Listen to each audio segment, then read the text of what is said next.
ਉਹ ਥਾਂ ਮਿਸਾਲ ਵਾਲਾ ਕਿਉਂ ਥਾਂ ਉਹ ਬੱਜਰੀ ਵਾਲਾ ਮਾਲ ਉਥਾਂ ਉਹ ਪਾਣੀ ਇਹਨੂੰ ਏਦਾਂ ਕਰ ਪਾਣੀ ਬੰਦ ਹੋਊਗਾ ਤੇ ਇਹ ਥੱਲੇ ਵਾਲੀ ਜਿਹੜੀ ਹੈ ਅੰਦਰੋਂ ਢੱਕ ਜਿਹੜੀ ਕੋਨਾ ਐ ਬਾਹਰ ਨਾ ਆਇਆ ਕਿਸੇ ਦੇ ਥੋੜਾ ਨਾ ਲੱਗੇ ਉਹ ਆਖੇ ਬੱਜਰੀ ਤੇ ਕੱਢ ਹਲ ਤੇ ਤਾਰੋ ਪਾਣੀ ਵਾਂਦਾ ਕਦੇ ਉਹ तो वाटर बड़े सी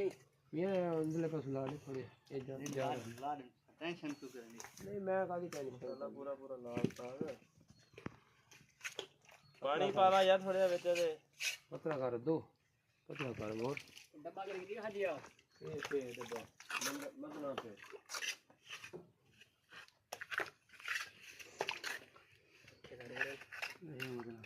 अगले हो लाइए पानी उंगली में बात करिए लग से लग से ना मेरा नहीं आता है